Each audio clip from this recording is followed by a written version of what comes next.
Olá, está começando o Pauta Aberta, eu sou Vanessa Brolo e te faço companhia a partir de agora.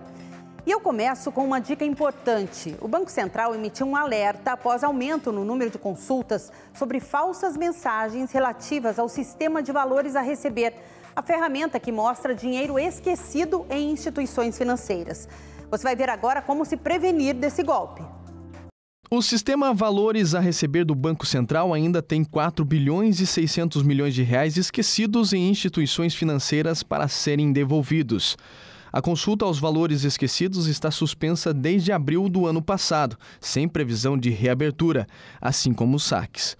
Quando o sistema voltar a funcionar, será permitido o saque de recursos também pelos herdeiros e representantes legais dos falecidos. Por enquanto, o Banco Central anunciou que voltará a receber novos dados das instituições financeiras neste mês. Segundo o Banco Central, os serviços de atendimento ao cidadão têm recebido volume 4 vezes maior que a média de consultas sobre informações inverídicas. Grande parte das falsas mensagens passaram a circular na internet nos últimos dias. É importante estar atento a algumas dicas para não cair em golpes. A primeira se refere a mensagens recebidas pelo telefone. Nunca clique em links suspeitos enviados por e-mail, SMS, WhatsApp ou Telegram. Esses links podem roubar senhas em redes sociais e instalar vírus e programas espiões no celular. Informações oficiais sobre valores a receber e sobre consulta ao sistema serão divulgadas apenas no site do Banco Central e nas redes oficiais da instituição, e não por meio de aplicativos de mensagens ou SMS. O Banco Central não envia links e não entra em contato com os clientes para tratar sobre valores a receber ou para confirmar dados pessoais. Ninguém está autorizado a entrar em contato com os clientes em nome do Banco Central ou do sistema Valores a Receber. Não faça qualquer tipo de pagamento para ter acesso aos valores. O único site para receber informações sobre valores a receber é o www.valoresareceber.bcb.gov.br. Começa o ano e a meta para muitos brasileiros é conseguir economizar. A gente sabe que não é fácil, mas os especialistas são unânimes em dizer que o planejamento é essencial para evitar dívidas. São muitos os boletos na mesa da dona Silvia, mas estão todos pagos. Ela faz as contas de tudo para não atrasar nada. Como eu não tenho filhos, não tenho a preocupação de escola, de matrícula de escola, de farda, de material. Então, o meu 13º eu já separei uma parte para pagar o IPVA, tanto que eu já vou pagar ele de uma vez só, tem um desconto de 5%, já está lá agendado no banco. E uma parte eu comprei lembrancinhas de Natal. Apesar do controle das contas, é preciso planejamento para o início do ano, época com mais compromissos. IPVA, IPTU, matrícula escolar e por aí vai. O ideal é começar janeiro ainda em dezembro, com o 13º salário. Se você pegou o seu 13º salário, você possivelmente tenha também reservado esse valor para fazer essas contas compulsórias, como eu falo, né? São obrigatórias, então você precisa estar lá reservadinho para poder não ter nenhuma surpresa, tá? E claro, se você vai parcelar o IPVA e o IPTU, você também tem que ter um controle desse parcelamento. Busque não parcelar muito, se for necessário mesmo, se for o único jeito. Mas o conselho sempre é você pagar à vista, porque pagando à vista você tem até descontos, né?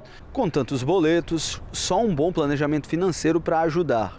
E é mais simples do que você imagina. Comece anotando todas as suas dívidas e todos os seus gastos. Todos mesmo, até aquele cafezinho que você compra na rua.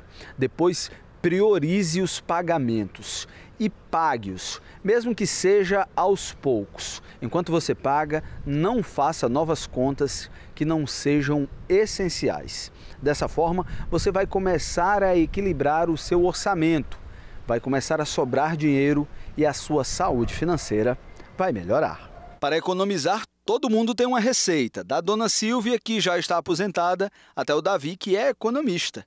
Mas todos têm uma dica em comum. É preciso frear os gastos e evitar desperdícios. Uma vez eu assisti na televisão um economista falando o seguinte: você pega 10% do teu salário, não importa quanto você ganhe, no dia que você recebe e guarda. Não é aquela história, não, quando acabar o mês, o que sobrar eu guardo, porque não sobra. Você tem que estar atento à sua realidade. a sua realidade do seu setor onde você trabalha, tá certo? A sua despesa, a sua família, enfim, tem que estar atento a tudo isso. Agora, o que é que eu digo? Você, se sobrar algum dinheiro, se esse milagre acontecer, tá certo, na sua vida, então você precisa fazer, sabe o quê? Você precisa aprender a investir. Esse é o momento, aprenda a investir. Por mais que as pessoas estejam vendo algum tipo de dificuldade no mercado, mas o mercado ele vai se recompor em algum momento, ele vai voltar à normalidade em algum momento. Então, é necessário que você aprenda a investir para também ter a chance das oportunidades que aparecem no mercado. Desde o 1º dia de janeiro estão valendo as novas regras para aposentadoria. Se você está perto de conseguir o benefício, é bom ficar de olho nas mudanças, que são muitas. Se você trabalha com carteira assinada ou contribui de forma avulsa para a Previdência, precisa estar atento às mudanças das regras da aposentadoria. A reforma da Previdência de 2019 estabeleceu uma idade mínima para a aposentadoria do Instituto Nacional do Seguro Social, o INSS, e também uma regra de transição para quem estava perto de se aposentar. Esse período de adaptação permite ter o benefício antes. São vários os tipos de transição e, em alguns casos, há mudanças neste ano. Hoje, em 2023, a gente tem 4 regras de transição para a aposentadoria por tempo de contribuição e uma regra de transição para a aposentadoria por idade, além da regra definitiva que veio com a reforma de 2019. A regra definitiva exige que o segurado, homem, ele tenha 65 anos de idade e 15 anos de tempo de contribuição. E a mulher, 62 anos de idade e 15 anos de tempo de contribuição. Tem uma exceção para quem se filiou, para quem começou a contribuir para o INSS depois da reforma, quem não era segurado antes de 2019. Nesse caso, a exceção é apenas para o homem. Ele vai ter que ter 65 anos de idade, mas vai ter que ter um mínimo de 20 anos de tempo de contribuição. Como são vários os fatores que incidem no valor do benefício, decidir por contribuir por alguns meses a mais ou se aposentar pelas novas regras pode impactar diretamente no valor que vai ser recebido na aposentadoria. Então, é bom procurar um profissional especializado em previdência social, até porque o benefício é para o resto da vida. É muito importante o segurado já ter esse planejamento, esse cuidado com a documentação, porque é o que acontece. Às vezes o segurado perde a carteira de trabalho, há um incêndio, ele perdeu esse vínculo, ele não tem mais nenhuma documentação a respeito daquele vínculo. Então, para comprovar isso, vai ser muito mais difícil lá atrás, comprovar salários, outras formas de comprovação. Para os segurados do INSS que atingiram os requisitos para a aposentadoria pelas regras de transição do ano passado, mas que ainda não fizeram o pedido no INSS, é possível se aposentar pelas normas de 2022. Essa especialista em Seguridade Social indica os passos e como realizar a solicitação.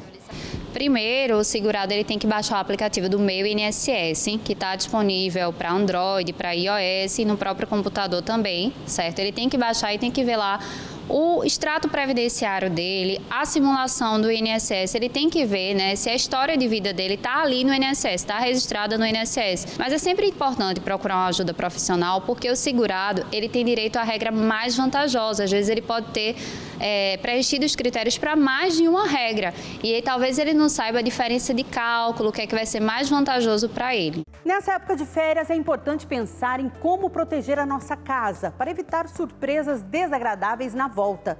Você vai conhecer agora algumas iniciativas que mostram que a união dos vizinhos pode ajudar a evitar a ação de ladrões quando estamos viajando. Antes de pegar a estrada e curtir as férias, tem muita coisa para arrumar. Mas não podemos deixar de pensar na segurança da nossa casa, que por muitas vezes fica desprotegida. Com o avanço da tecnologia, uma opção que hoje está mais acessível é investir em equipamentos de segurança eletrônica como alarmes e câmeras. Contratar uma empresa de monitoramento, uma empresa de segurança, uma empresa realmente que esteja dentro dos padrões que a Polícia Federal exige. Hoje nós temos uma ferramenta maravilhosa que é o WhatsApp. Não custa. O pessoal da rua, olha, gente, vamos se cuidar, vamos nós mesmos, entendeu? Cria um grupinho do WhatsApp e comecem a se falar, troquem informações. E nesse caso, os vizinhos fazem toda a diferença. De acordo com dados, o bairro Água Verde, em Curitiba, é o terceiro com maior número de furtos. E para mudar essa realidade, os moradores se uniram. São 5 grupos de moradores chamados Vizinho de Olho. Hoje são mais ou menos em torno de 1.500 moradores do bairro que participam desses grupos. Quando acontece em determinado local, elas serão depois repetidas em outros locais. Então, se for informado no grupo, sempre vai beneficiar de mais moradores. O grupo, por exemplo, ele se ajuda dando informações para você em tempo real. Se eu saio para viajar ou saio para alguma coisa 2 dias já, eu já aviso, não estou em casa. Fiquem de olho para mim que eu não estou em casa. E se me pedem, eu cuido também. De acordo com o presidente do Conselho Comunitário de Segurança do bairro, a urbanização é um ponto importante para a melhora da segurança pública. O outro fator é devolver para a população o local que lhe pertence, né? Que é a questão relacionada com as praças, com as vias públicas, né? Fazendo com que esse cidadão possa frequentá-las. Nós estamos no bairro Jardim das Américas, em Curitiba. É um bairro mais residencial. E por aqui, essa rede de vizinhos funciona muito bem. Além do contato e do cuidado entre eles, uma iniciativa diferente. Eles se reuniram e compraram câmeras de segurança para monitorar as ruas. Nós tivemos a nossa estatística aqui, está muito plausível, aonde está instalado esse sistema hoje quase que zerou, diminuiu significativamente as ações criminais dentro do bairro. E os moradores já conseguem perceber a diferença e a redução nos casos de furtos e roubos na região. É muito visível hoje a diminuição da criminalidade dentro do bairro. Ficou mais fácil para nós, ficou um pouco mais tranquilo. Vamos falar de saúde? Janeiro Verde é o mês de alerta e conscientização sobre o câncer de colo de útero. De acordo com o Instituto Nacional do Câncer, esse é o terceiro tumor mais frequente nas mulheres. Jalda tem 48 anos, natural de Bom Conselho, interior do estado. Está em tratamento há 1 ano no Hospital do Câncer de Pernambuco e reforça a importância do exame de rotina. Em questão de preventivo, eu acredito que seja o essencial, tá? É o essencial. A gente, no primeiro sinal, seja fora da normalidade de saúde, prevenção, procurar sempre, porque não chega a gente não chega ao caso de tratamento. Então, assim, todos os períodos são importantes. A prevenção, o tratamento e o pós-tratamento. O câncer do colo de útero é causado pela infecção persistente do papilomavírus humano, HPV, e pode ser diagnosticado por meio do exame de colposcopia, popularmente conhecido como Papa Nicolau. Os sintomas do câncer do colo do útero vai depender muito do estadiamento daquela lesão, em que fase aquela lesão se encontra. Quando ela está no estádio mais inicial, quando ela é muito pequena, restrita ao colo do útero, às vezes a paciente não apresenta nenhum sintoma, sendo descoberto somente através de algum exame, como, por exemplo, o Papa Nicolau. Além do exame de prevenção, a segunda forma para evitar o câncer, também conhecido como câncer cervical, é a vacina oferecida para meninas de 9 a 14 anos e meninos de 11 a 14 anos. Uma das melhores formas da prevenção do câncer de colo do útero é através da vacinação. Essa vacina é muito importante, é disponibilizada pelo SUS, certo? E ela previne os principais sorotipos do HPV que estão relacionados ao câncer de colo do útero. Parar de fumar é a resolução de ano novo para muita gente, mas quem já tentou sabe que não é fácil. Os médicos reforçam que a mudança de hábitos e a prática de exercícios físicos podem ajudar a deixar o vício da nicotina. 1, 2 e quando menos esperar já foi uma carteira inteira. Todos sabem o mal que o cigarro faz, mas conseguir se livrar e largar o vício não é lá tarefa simples. Assim, o Rafael tem muita vontade de deixar de fumar, mas ainda está na luta para largar de vez o cigarro e se dedicar ao que mais gosta, praticar esporte. Quando eu estou desmamando, eu começo a ficar chateado, brigando com todo mundo, sem fome, ansioso, agoniado. Então isso tudo é rebordose desse tanto tempo que a nicotina está fazendo parte do meu corpo. Então às vezes a nicotina faz eu me tremer, me bater todinho, mas não. Eu venho para o esporte porque eu sei que eu vou vencer. O tabagismo também é considerado a maior causa de morte evitável precoce no mundo. No cigarro, podem ser encontradas mais de 7.000 substâncias químicas Pelo menos 250 são conhecidas por desencadear diversos tipos de doenças e mais de 60 tipos de câncer. Só inalar a fumaça já faz mal à saúde. Nunca é tarde para largar o cigarro, dizem os especialistas. Existem algumas estratégias, que é parar abruptamente ou parar com redução de números de cigarros. O que você pode fazer da seguinte maneira: se você fuma 20 cigarros ao dia, por exemplo, você pode reduzir 3 a 5 cigarros ao dia. Ao final de uma semana, 10 dias, você vai conseguir zerar o número de cigarros. Ao mesmo tempo, é muito importante que você faça mudança no seu estilo de vida. Melhoras são sentidas em poucas semanas. Quem já conseguiu é testemunha dos muitos benefícios que consegue. Depois que eu parei de fumar, eu já faço esporte sistematicamente, corro, né, vou para academia e tal. Apesar da minha idade, né, 68 anos, mas eu sempre procuro estar em atividade. Obviamente que isso aí interferiu em muito, tá certo, para que eu deixasse de fumar. Nunca é tarde para deixar de fumar, mas é preciso tomar iniciativa logo, antes que seja diagnosticado com uma doença sem jeito. Além de hábitos saudáveis que afastem o tabagismo, é fundamental uma rotina de exercícios físicos. Uma mudança no estilo de vida que só fará bem à saúde. A atividade física é importante ressaltar, né, que ela deve ser, não vou dizer monitorizada, mas ela, antes de você fazer atividade física, você tem que saber se você pode, se é seguro para você fazer atividade física. Porque algumas pessoas têm algumas patologias que aí, pelo contrário, ela pode ser até perigosa, mas isso você descobre facilmente numa consulta de rotina com um generalista, né? O medicamento aprovado recentemente pela Anvisa promete revolucionar o tratamento da obesidade no Brasil. Segundo o IBGE, 41 milhões de pessoas sofrem com obesidade no Brasil. É uma doença que precisa de acompanhamento de especialistas. Segundo pesquisas publicadas pelo Instituto Brasileiro de Geografia e Estatística, o IBGE, 22% dos homens e 29,5% das mulheres adultas têm obesidade no Brasil. Tivemos a maior incidência de obesidade entre mulheres de 40 a 59 anos, atingindo 38% delas contra 30% dos homens da mesma faixa etária.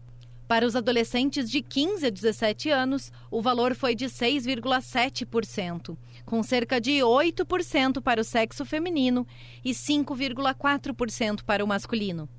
Esses números correspondem a aproximadamente 41 milhões de brasileiros com obesidade. A obesidade é uma doença crônica e, como uma doença crônica, ela precisa de tratamento. E esse tratamento tem que ser feito por longo prazo, e não digo nem longo prazo, eu digo para a vida toda.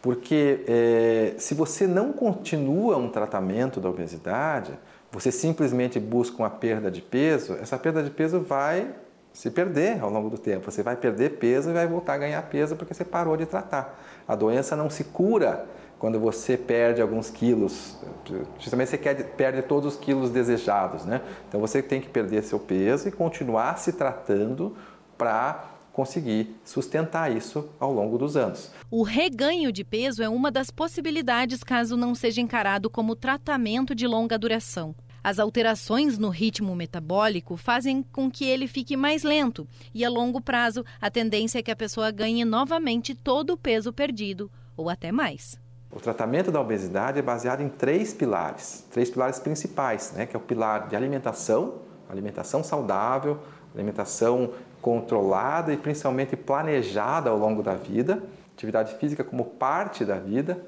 não algo que você faz de vez em quando tem tempo. E o terceiro pilar é o medicamento, né? A maioria das pessoas com obesidade vai precisar do medicamento como um dos pilares, não como o único pilar para o seu tratamento. Um desses medicamentos foi aprovado recentemente pela Anvisa e promete revolucionar o tratamento da obesidade no Brasil. O Wegovy, ou semaglutida com dose semanal de 2,4 miligramas, garantiu uma redução de até 16,9% do peso corporal nos pacientes avaliados. É uma perda de peso bastante substancial, né? Lógico que eu não estou falando que o remédio faz isso sozinho. É o tratamento da obesidade associada com esse remédio. Quando você faz o tratamento da obesidade associado com outros remédios, a perda de peso é menor do que o tratamento da obesidade associado com esse medicamento. Daqui a pouco, um novo planeta que pode ser habitável foi descoberto pelo satélite TESS da NASA. E ainda, você vai conhecer os produtores de flores comestíveis de Olambra. Tem aumentado a procura por flores comestíveis no Brasil. O intervalo é rapidinho, até já!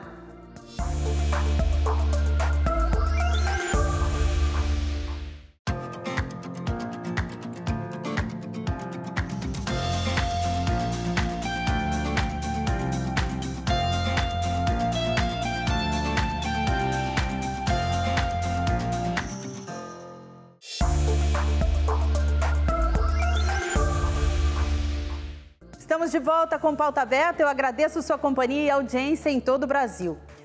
Um novo planeta que pode ser habitável foi descoberto pelo satélite TESS da NASA. Identificado como TOI 700, ele está em uma zona habitável, isto é, está em uma região de seu sistema planetário que permite a presença de água líquida em sua superfície, viabilizando a existência de vida.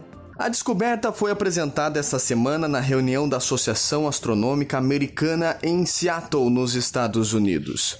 O Corpo Celeste é um dos poucos planetas do tamanho da Terra descobertos na zona habitável de uma estrela até agora. O sistema onde ele se encontra possui outros 3 planetas, TOI 700, B, C, D. Dos 4, apenas 2 têm condições para ser habitável. Localizado no sistema planetário TOI 700, o planeta está a 100 anos-luz da constelação Dourado e tem as seguintes características. 95% do tamanho da Terra, provavelmente é rochoso e completa uma órbita a cada 28 dias. Segundo os pesquisadores, esse é um dos poucos sistemas com vários planetas pequenos de zona habitável que a NASA tem conhecimento.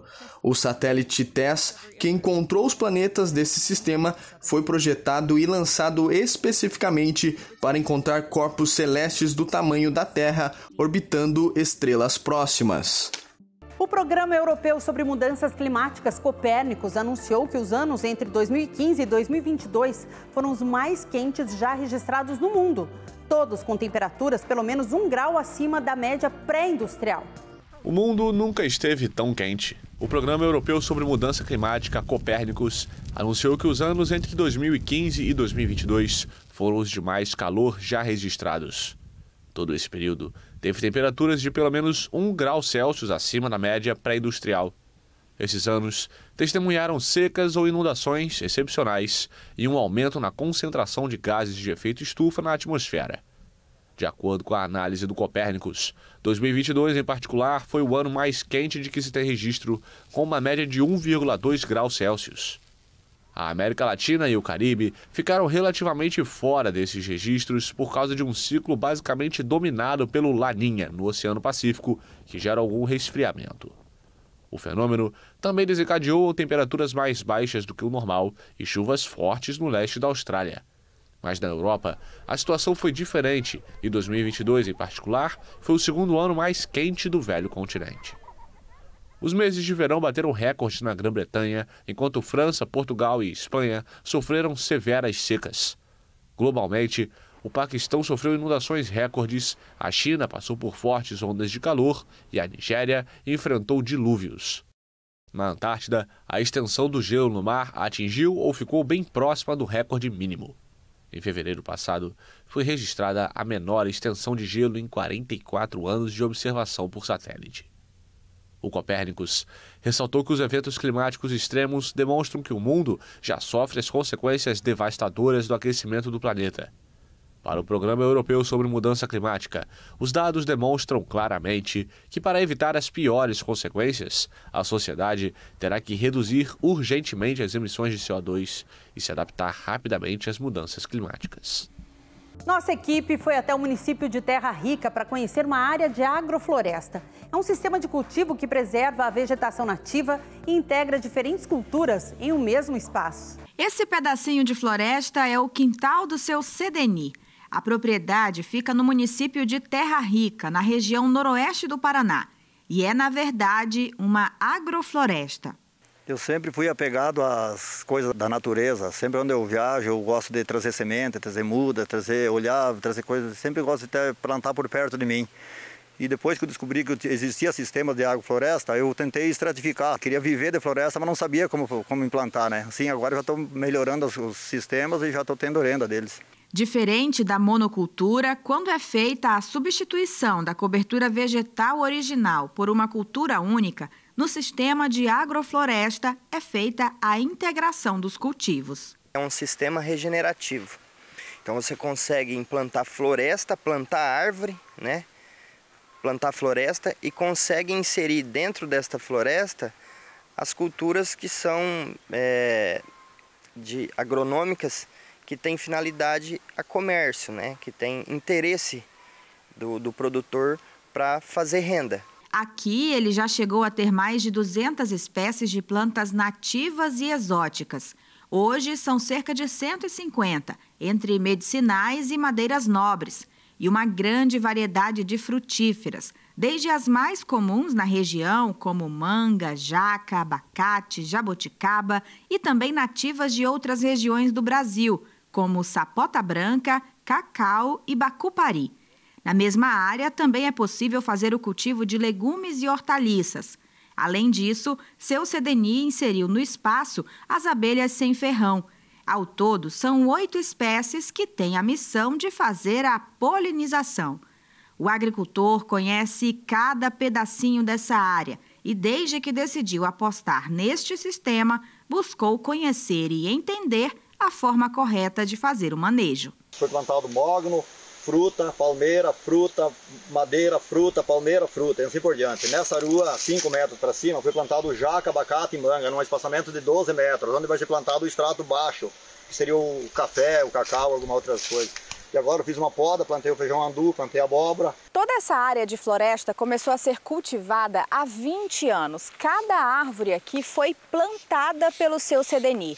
Hoje já são cerca de 7 alqueires e meio. E essa é a única área de agrofloresta em Terra Rica e região.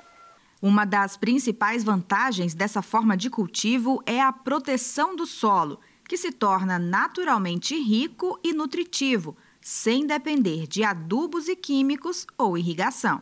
Com o desmatamento ao longo dos anos, por ele ser um solo degradável, de degradar muito rápido devido a níveis de matéria orgânica baixo e alto teor de areia, baixo índice de argila, com esse sistema a gente vê que consegue uma recuperação, retornando à regeneração nativa, como se fosse da mata. De tudo o que é produzido, uma parte é vendida na feira da cidade, outra é consumida pela família e uma outra serve de alimentos para os animais criados no sítio.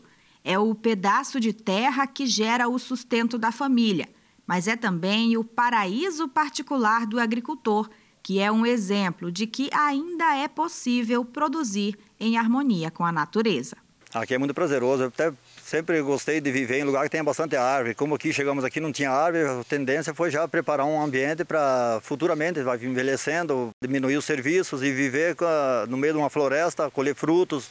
E olha que bacana, gente. Em Belém do Pará, as feiras livres são mais que um lugar de compra e venda. Elas fazem parte da cultura local e são uma grande mistura de cores, aromas e sabores. Frutas, verduras, lanches e muito mais você pode encontrar nas feiras de Belém. As pessoas têm livre acesso para comprar os que querem, né? Porque às vezes querem ir no supermercado e estar com pressa. E aqui não, aqui já é passagem, a pessoa passa, já fala o que quer, a gente vai e leva, entendeu? É importante por isso, porque é um produto de qualidade. Não ver o peso? Eliana conhece bem o gosto dos fregueses e sabe o que servir quando eles chegam. O charque com legume com pupunha, que é a fruta da estação, né? É um bom prato, ele acompanha uma farofa de piracuí e o arroz. A feira também é um lugar de experiências. Lorena é de Ribeirão Preto, experimentou o peixe frito com açaí e recomenda para todo mundo. Nossa, muito boa, é uma coisa diferente, é muito agradável, sabe? A primeira vez que eu comi, eu achei assim, como come? Ainda perguntei para a pessoa que estava do meu lado. Ela explicou, mas é muito gostoso. É diferente do que nós temos no estado de São Paulo. O açaí lá é doce, aqui não, é in natura, é muito bom. As feiras, como nós conhecemos hoje, surgem no final da Idade Média, quando os produtores passaram a trocar o excedente e realizarem as vendas em conjunto no mesmo lugar. Todas as pessoas que produzem de maneira diversa, tanto na parte da agricultura quanto da pecuária, da pesca, né? Então as pessoas se unem no sentido de ter ali um momento de troca, de venda dos seus produtos e ao mesmo tempo de facilitar o acesso das pessoas.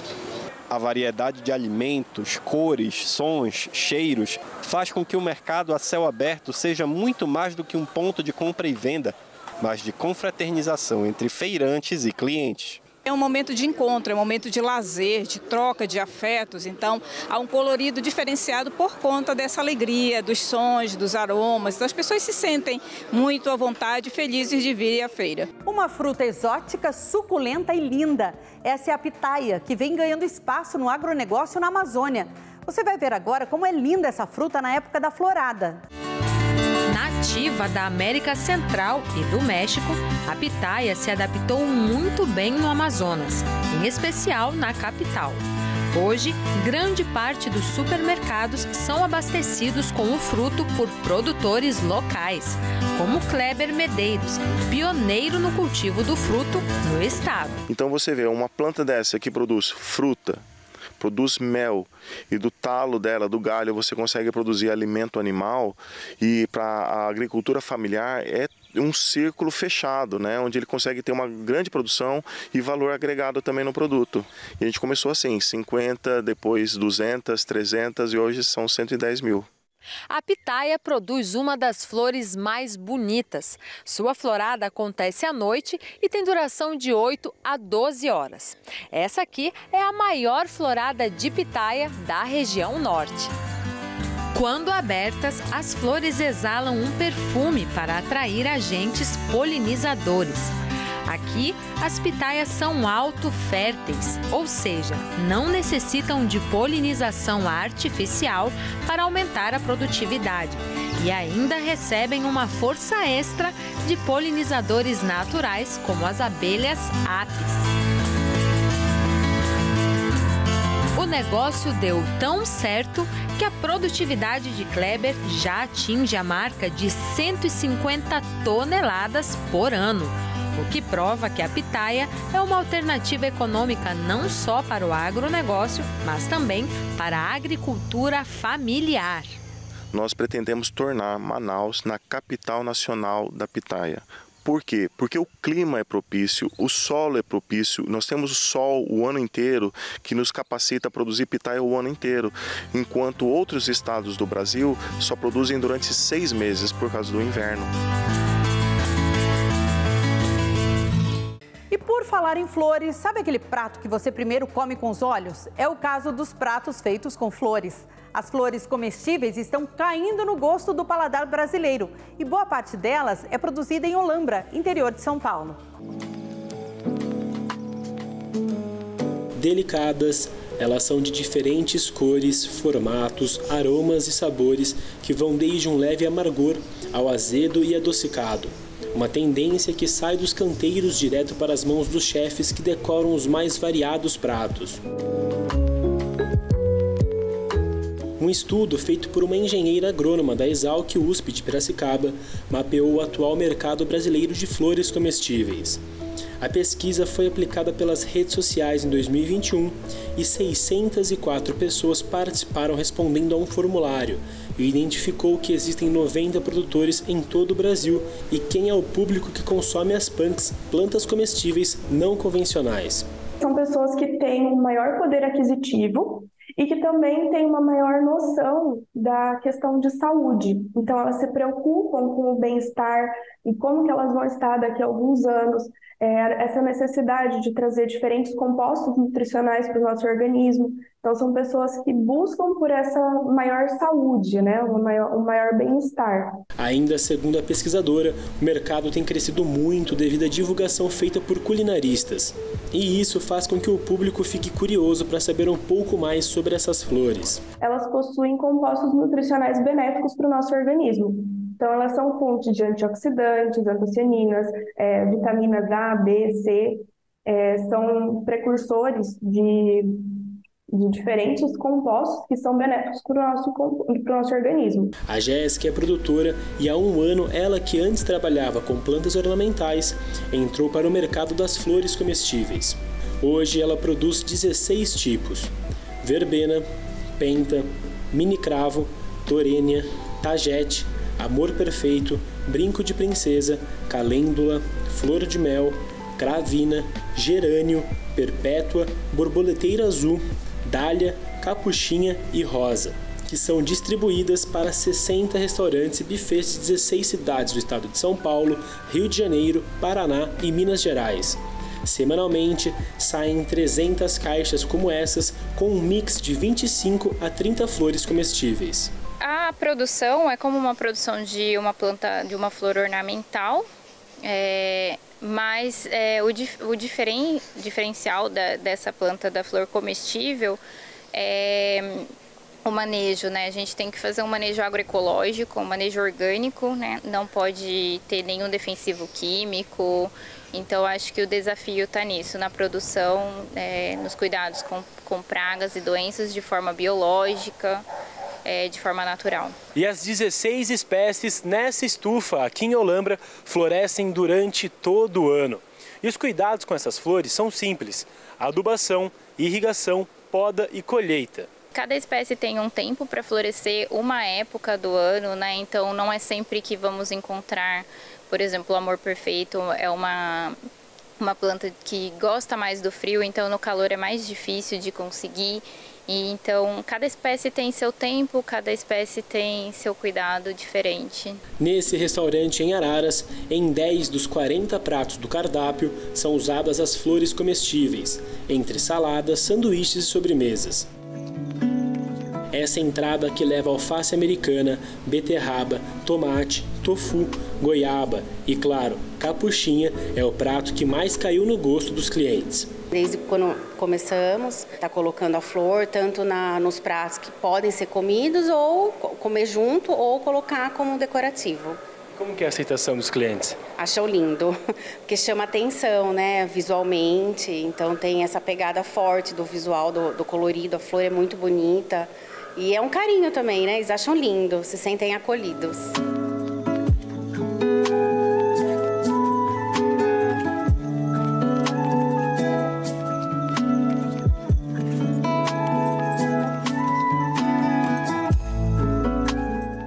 O Pauta Aberta está terminando, mas você continua com a nossa programação. Até a próxima!